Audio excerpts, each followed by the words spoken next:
Bueno, en este segundo video entonces vamos a estar adentrándonos un poco más al mundo de los antiparasitarios. Bueno, ya que estuvimos hablando un poco del mundo de lo que es el ambiente, los parásitos, el animal hospedador, y ya tenemos en cuenta de que en el caso, ¿verdad?, de las enfermedades parasitarias no es solamente un problema, sino que es un poco más amplio. eh, Implican muchas variables dentro de lo que es el desarrollo. Entonces ahora sí podemos hablar de los fármacos antiparasitarios. Entonces, ¿qué son? Simple, son agentes que destruyen parásitos. Y dentro de ese concepto comprenden los insecticidas, los acaricidas y los antihelmínticos.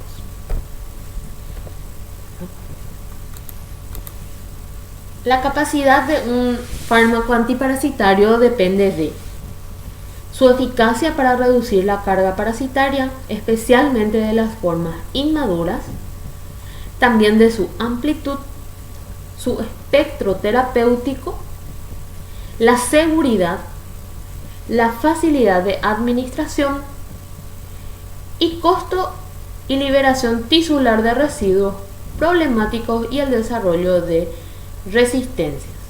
Entonces vamos a ir hablando seguidamente de cada uno de estos. Cuando hablamos de esto es la capacidad del fármaco antiparasitario, ¿sí? Entonces más adelante vamos a ver cuáles son los requisitos ideales, todos los aspectos ideales de un antiparasitario. Entonces, las características ideales de un antiparasitario son estas. O sea, si nosotros podemos crear y tener un fármaco ideal, entonces va a tener estas características. Va a tener un amplio margen terapéutico y una disponibilidad de antídoto para casos de sobredosis.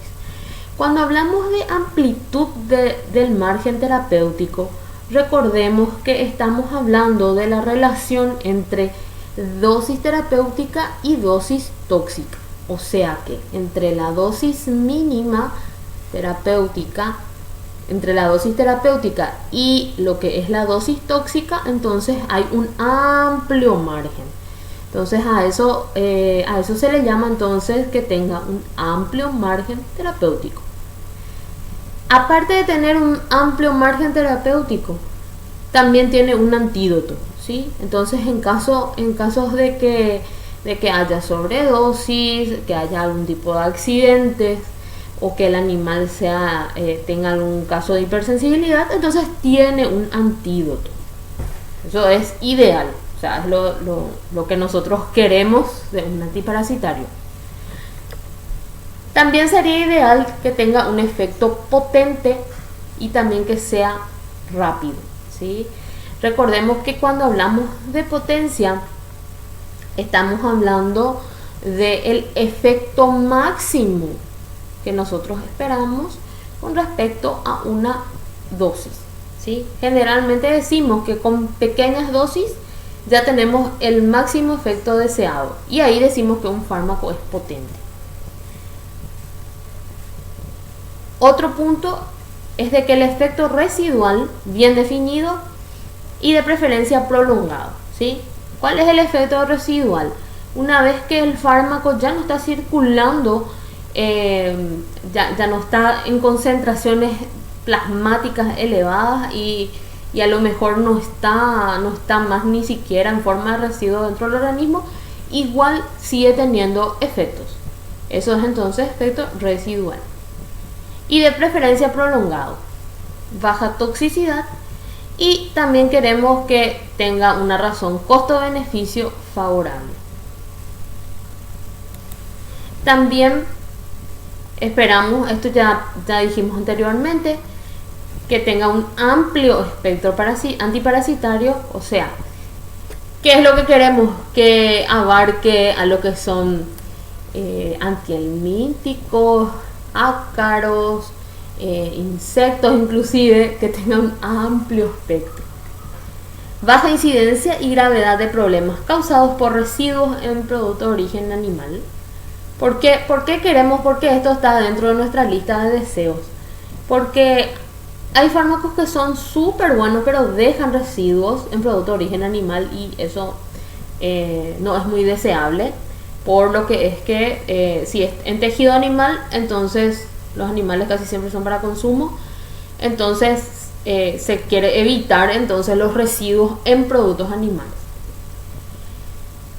También otra característica ideal es que sea de fácil administración, que no genere resistencia y que tampoco tenga efectos sobre el ecosistema. Entonces esta es nuestra lista de deseos. Dentro de nuestra lista de deseos tenemos 10 ítems para lo que es nuestro antiparasitario ideal. Bueno, pero como vivimos en un mundo real, entonces no existe el antiparasitario ideal. Hay algunos que va a tener algunas características buenas y otros que va a tener menos buenas. Entonces, para cada caso, entonces ahí está la importancia de conocer farmacológicamente todas las características de esto, que para nosotros son herramientas, ¿sí? Así que tenemos que tratar como herramientas que mientras que nosotros utilicemos de manera adecuada nos puede servir, nos puede ayudar para conseguir nuestros objetivos. Bueno, vamos a hablar de cómo se clasifican los antiparasitarios. Se pueden clasificar de varias maneras, ¿sí? Se pueden clasificar en base al tipo de parásito que afectan, en el hecho de si tienen efectos larvicidas o si son ovicidas dentro del mismo espectro. Es conveniente saber que no existe antiparasitario de espectro absoluto, o sea que eso era uno de nuestros deseos, ¿sí? Que tenga un amplio espectro y que le abarque a la mayor cantidad de parásitos. Entonces acá nos enteramos, ¿verdad?, de que no existe antiparasitarios de espectro absoluto, pero sí de amplio espectro, ¿sí? Bueno, entonces, de acuerdo a la clasificación, de acuerdo a qué tipo de parásitos afectan, entonces tenemos los siguientes. Los nematocidas son fármacos que se utilizan contra gusanos redondos, que le llamamos nematodos, que por lo general se alojan en el tubo gastrointestinal, en las vías respiratorias y a veces en el aparato circulatorio. Estos parásitos producen enfermedades como ascaridiasis, estrongilosis, dictiocaulosis, microfilarias, etc. Luego tenemos los cesticidas. Los cesticidas son aquellos antiparasitarios que se utilizan contra gusanos planos, segmentados, que son los cestodes, los cuales se encuentran en el tubo digestivo. Algunos actúan contra sus formas inmaduras, como los cisticercos, que pueden ubicarse en otras partes del organismo. Y acá entonces abro un pequeño paréntesis y les recuerdo de que vayan a repasar todos sus apuntes de parasitología para recordar un poco los ciclos evolutivos de los cestodes. Bueno, luego pasamos a los trematocidas, que se administran contra gusanos planos no segmentados, que son los trematodes, que se alojan entonces en hígado, pulmón y rumen. Luego tenemos los protozoacidas, que son los fármacos que actúan sobre microorganismos unicelulares que pueden estar localizados en diferentes sitios como sangre, intestino, útero, etc. También tenemos los ectoparasiticidas. Son fármacos útiles para el control de ácaros, pulgas, piojos, moscas, etc. ¿Dónde se localizan todos estos? En piel y pelo del animal. Luego tenemos un tipo de antiparasitario muy especial, que son los endectocidas, que son medicamentos que tienen la capacidad de actuar contra nematodes, o sea, gusanos redondos, y ectoparásitos. Entonces, un tipo de antiparasitarios muy especial.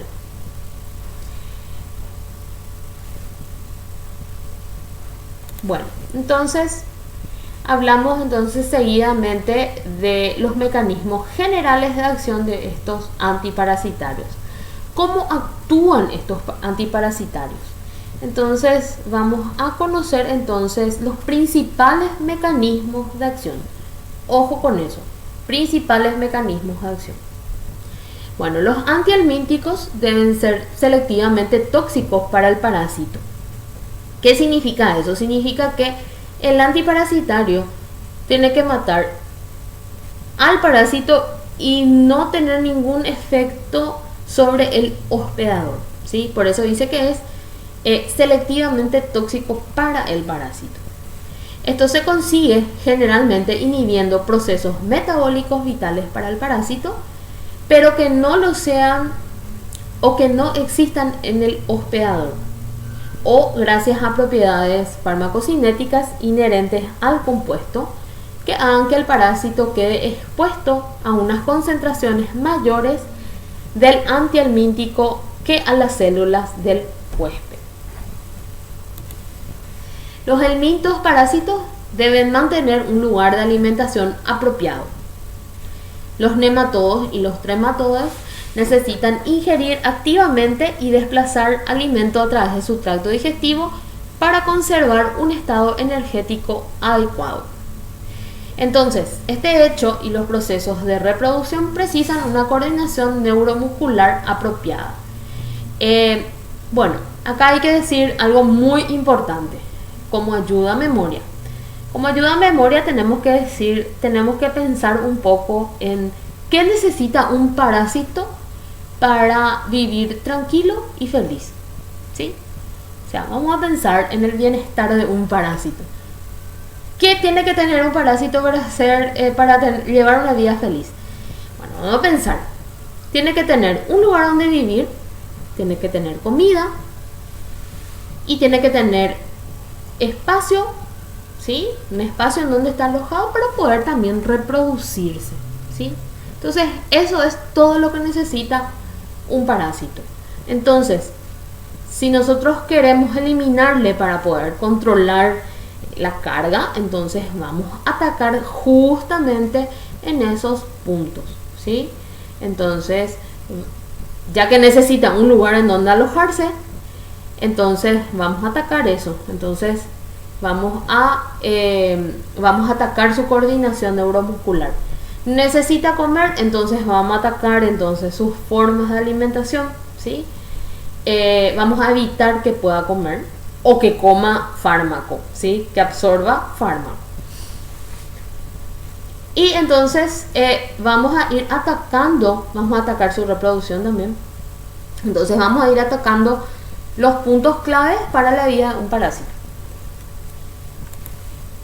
Los parásitos también deben mantenerse en homeostasis pese a las reacciones inmunitarias del hospedador. Eso es siempre pensando desde el punto de vista del parásito. Estábamos hace rato pensando, ¿verdad?, de que para tener un parásito tranquilo y feliz, entonces tenía que tener esas 4 cosas, ¿sí? Tenía que tener un lugar donde vivir, tenía que tener comida, tenía que tener un espacio, ¿verdad?, donde también reproducirse, ¿sí? 3 cosas más luego. Bueno, y aparte de eso, entonces, con todas esas cosas, él tiene que soportar un poco las adversidades del cuerpo de su hospedador, ¿sí? Entonces tiene que mantenerse entonces en homeostasis también con las reacciones inmunitarias de su hospedador. Entonces, otra forma también de atacarle es entonces fortaleciendo el sistema, debilitándole a él, atacando en esos aspectos que vimos antes y fortaleciendo el sistema inmunitario del hospedador. La base farmacológica del tratamiento antihelmíntico implica generalmente, y acá ya nos vamos ya específicamente ya a los mecanismos de acción: interferencias con la integridad de células del parásito, interferencias con su coordinación neuromuscular, que esto le trae serios problemas al parásito. ¿Por qué? Porque no puede sujetarse al lugar donde está viviendo, tampoco puede alimentarse, entonces no puede hacer casi nada en su vida. Interferencias con mecanismos protectores frente a la inmunidad del hospedador. Ahora, teniendo en cuenta estas bases farmacológicas, todo esto va a provocar desnutrición, parálisis y posterior expulsión del parásito. Bueno, vamos a hablar entonces ahora de cada mecanismo de acción.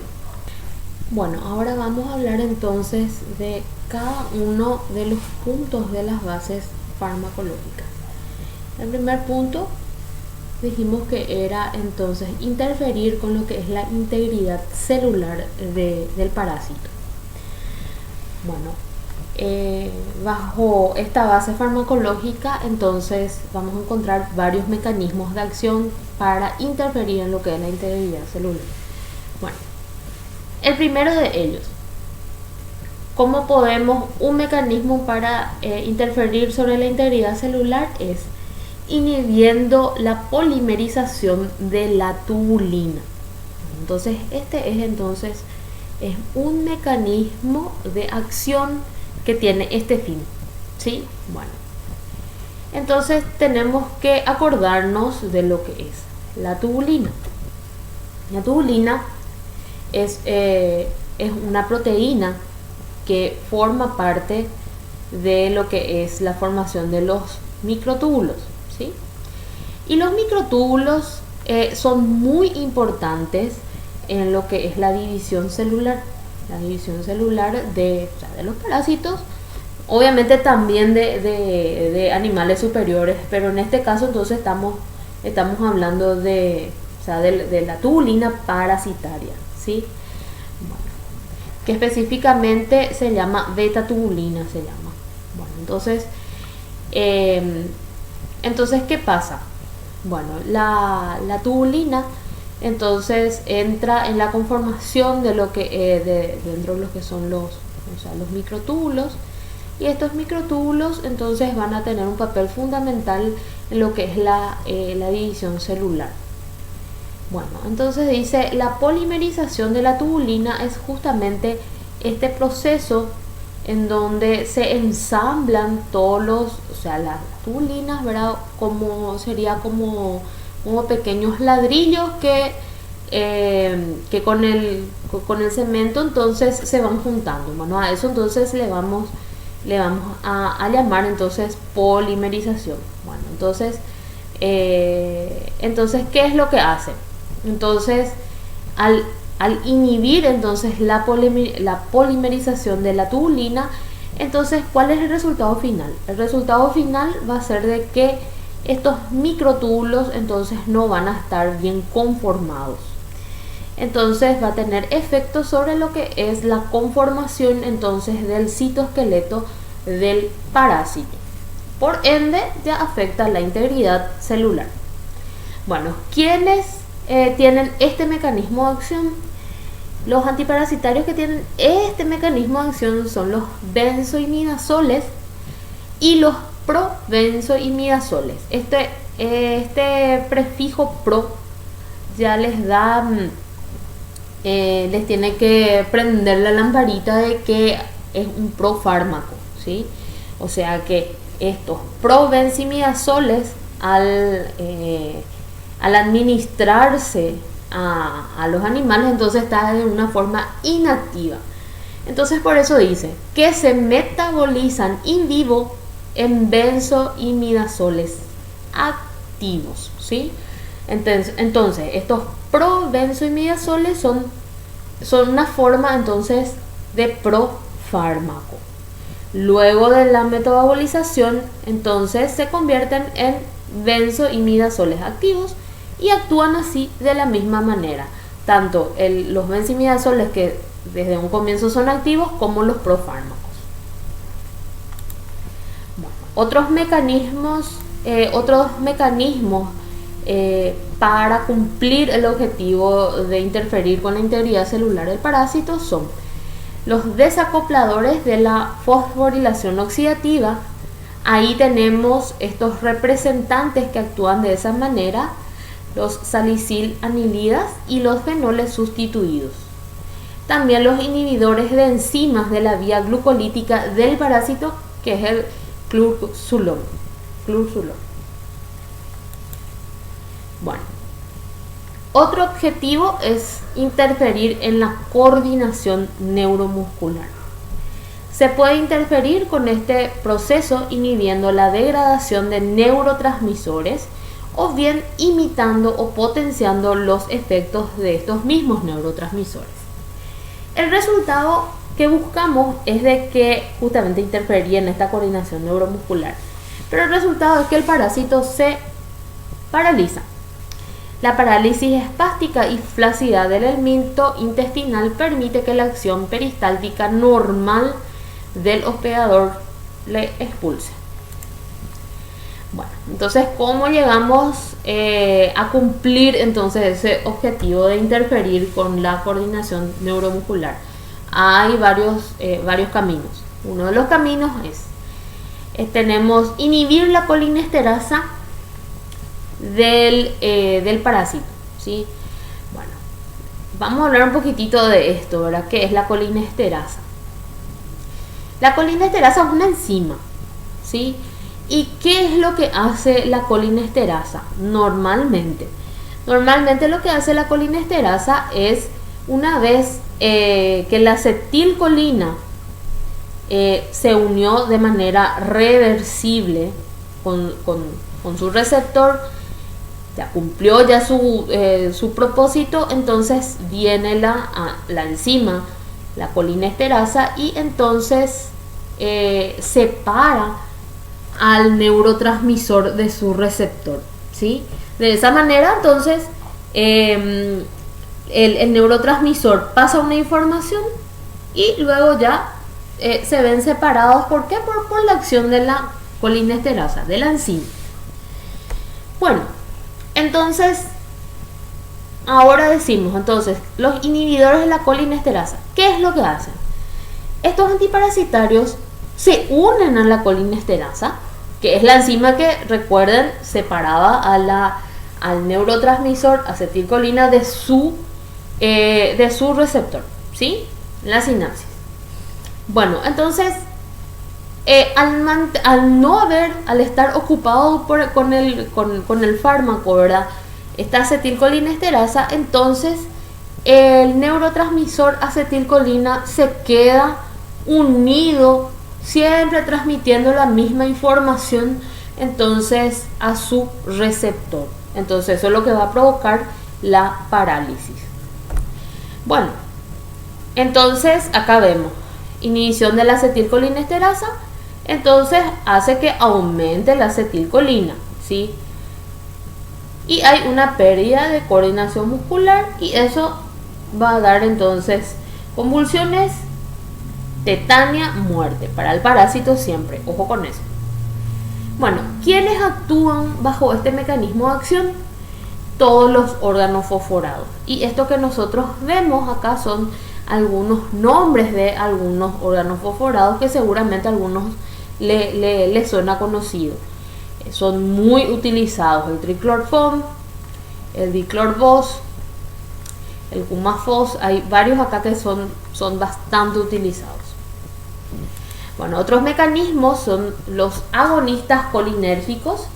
Bajo este mecanismo de acción tenemos los imidazotiazoles, que dentro de este grupo están el levamisol, que es bastante conocido también, el tetramisol, y las pirimidinas, morantel, oxantel y pirantel.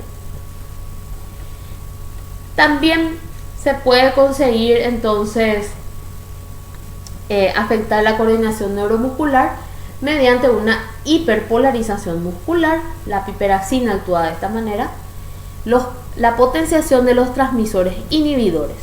De esta manera actúan las lactonas macrocíclicas, y dentro de las lactonas macrocíclicas le encontramos algunos representantes como la ivermectina, la abamectina, la doramectina, la moximectina, y bueno, hay unos cuantos ejemplos ahí de esta familia. Bueno, Compuestos solubles se administran tópicamente por rociado o en solución inyectable. Vamos a estar hablando de la forma de administración y disposición de los antiparasitarios.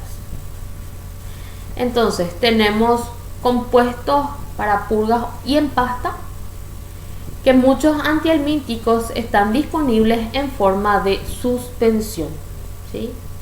Es importante agitar bien cuando tenemos una forma farmacéutica que es en suspensión. Entonces la parte sólida, ¿sí? Las partículas sólidas tienden a precipitar en el medio líquido, entonces por eso es importante entonces agitar bien antes de la administración.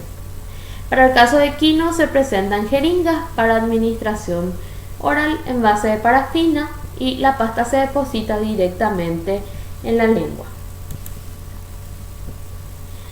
La solubilidad de un compuesto y la naturaleza del solvente determinan en gran medida la selección de la vía de administración.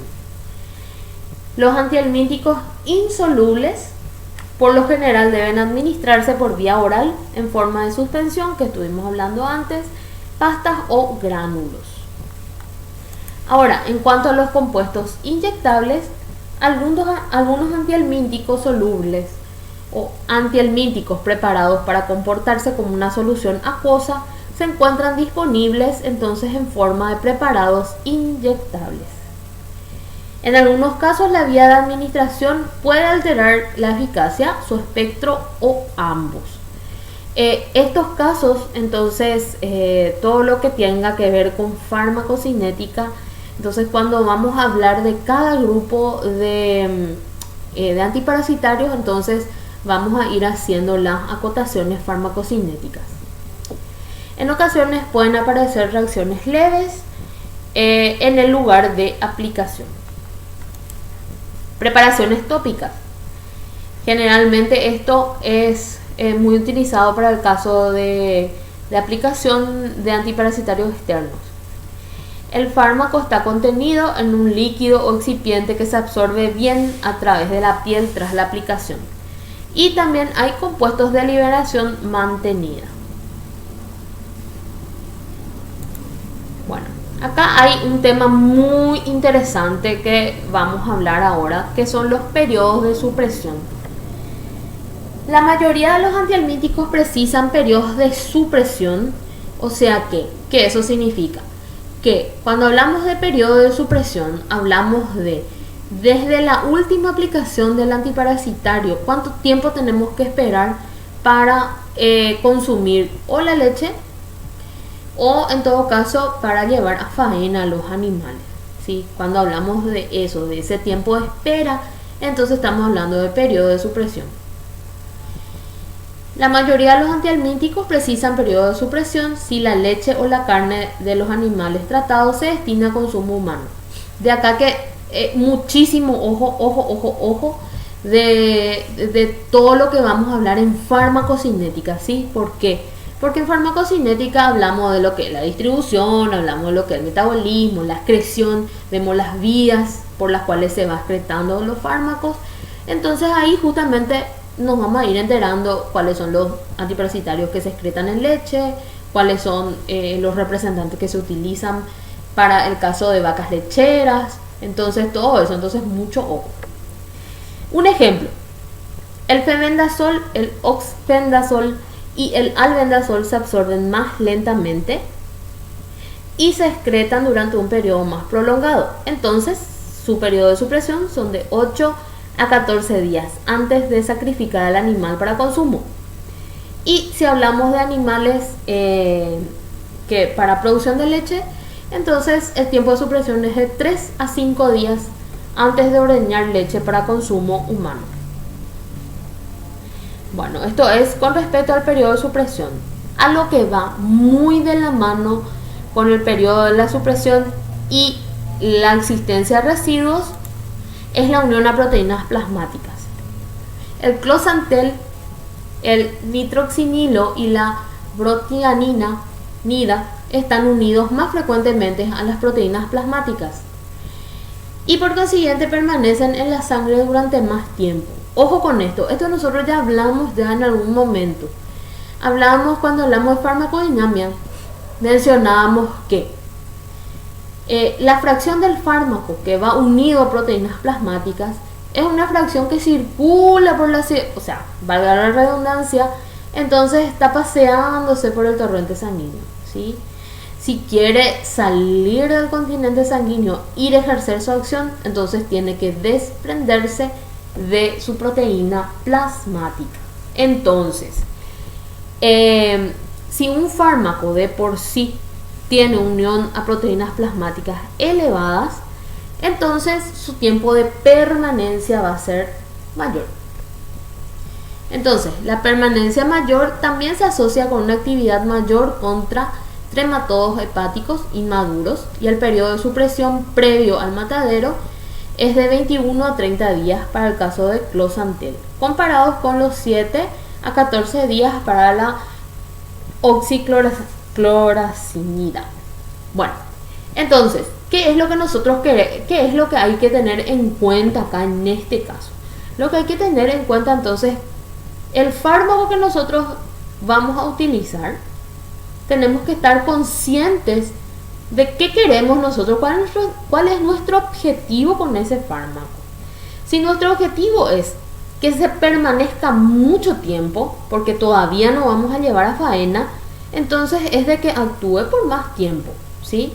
Ahora, si nosotros queremos un fármaco que actúe durante un tiempo considerable, pero que no deje muchos residuos porque muy pronto ya va a llegar el tiempo de faena, entonces vamos a elegir uno que tenga entonces un periodo de supresión más corto.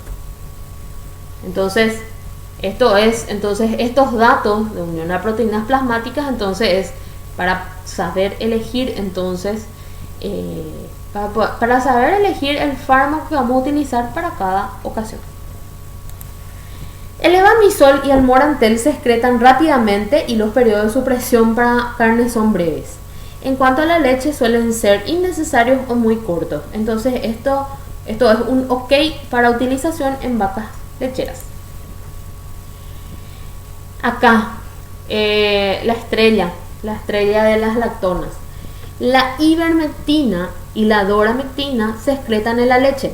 Entonces, ojísimo, que esto vamos a mencionar varias veces, no se recomienda cuando está destinada al consumo humano.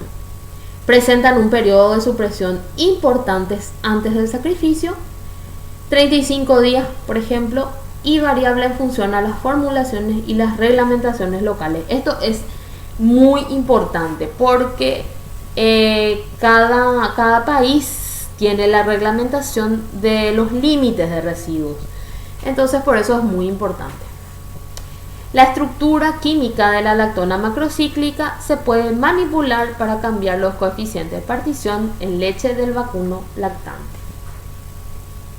Ahora, si nos vamos a hablar de residuos, porque ya hablamos ya del tiempo de supresión porque quedan residuos. Entonces, vamos a hablar de los residuos. Los residuos totales de los antihelmínticos se dividen en dos: los que son extraíbles y los conjugados o que se les considera no extraíbles. Bueno, ¿a qué le llamamos residuos extraíbles?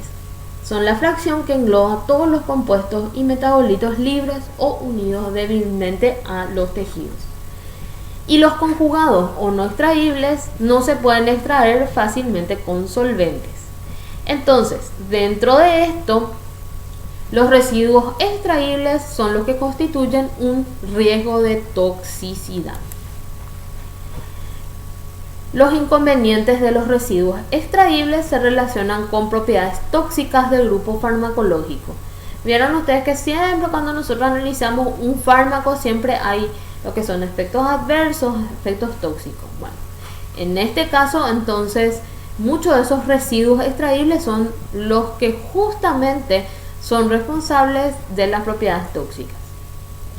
La biodisponibilidad y la toxicidad de los residuos conjugados difieren habitualmente de las del compuesto original. Los residuos conjugados Los residuos conjugados pueden contener el compuesto original o los productos de degradación del compuesto original, conjugado de modo covalente con macromoléculas endógenas. O sea que estos residuos conjugados nosotros ya es como que no podemos más dimensionar. Por eso es que cuando nosotros tenemos tenemos información de un fármaco que deja bastante cantidad de residuos, entonces con mucho cuidado cómo vamos a utilizar, ¿sí? Si deja residuos por tiempo muy prolongado, entonces cada producto trae las indicaciones. Entonces, como para qué está indicado. La estimación cuantitativa de los residuos depende del tipo y sensibilidad de la prueba de determinación. Entonces, generalmente cada país tiene entonces las pruebas que están estandarizadas para poder entonces verificar si cumple con los límites de residuos. Para cada hay una lista de varios fármacos que se controlan justamente los límites de residuos en alimentos.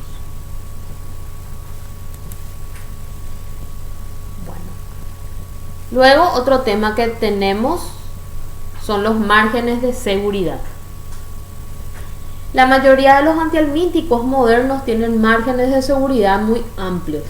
Y entonces decimos que esto se resume en que los antiparasitarios, todos los antihelmínticos son bastante seguros, ¿sí? O sea, no fácilmente vamos a caer dentro de una toxicidad, ¿sí? O sea, son bastante seguros. La dosis que se puede administrar a un animal sin causar efectos adversos es muy superior a la dosis recomendada.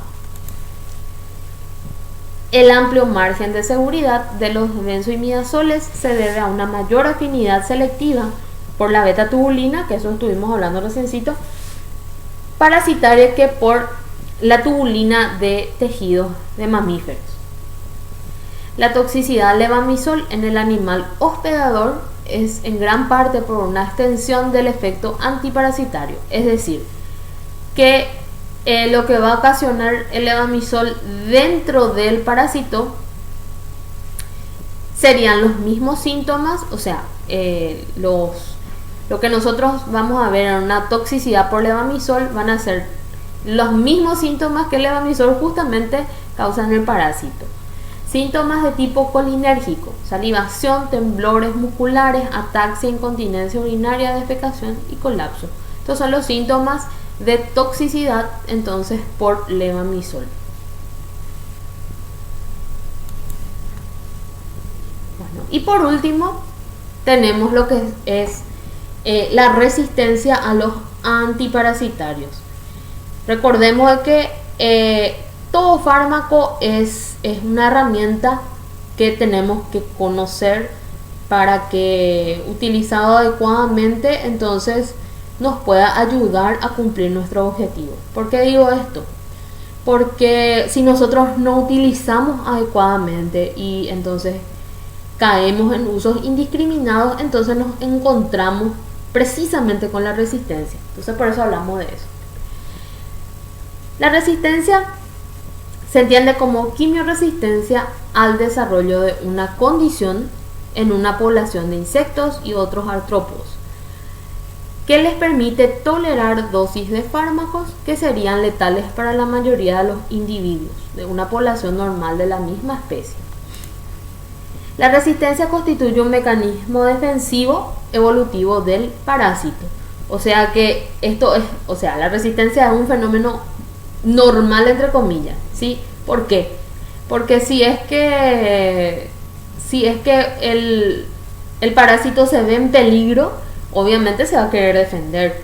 Entonces ese defenderse sería el mecanismo de resistencia. El efecto secundario indeseable para el médico veterinario, esa defensa, ese defenderse, ese mecanismo de defenderse del parásito. Determina el incremento inmediato de la dosis o la concentración del principio activo, utilizado hasta límites tóxicos para el hospedador, y posteriormente la paulatina sustitución por nuevos compuestos. ¿Esto qué significa? Utilizamos hasta el último el mismo principio activo, hasta que ya no vemos no tenemos los efectos que nosotros esperamos. Entonces, bueno, este ya no sirve más, entonces paso a otro. Y entonces voy utilizando indiscriminadamente cuánta herramienta tengo. Un día me quedo sin herramienta. Bueno, ¿cuáles son entonces los mecanismos generales de resistencia? Tenemos entonces alteraciones. Estos mecanismos generales de resistencia son entonces cómo se defienden los parásitos cuando le ataca un antiparasitario. Bueno, alteraciones de la tasa de penetración del fármaco. Esto es un mecanismo. Otro mecanismo, aumento en la tasa metabólica. Y un último mecanismo, la insensibilización del sitio de acción primario. Bueno, entonces estos son los mecanismos por los cuales se defiende un parásito. Bueno, hasta aquí llegó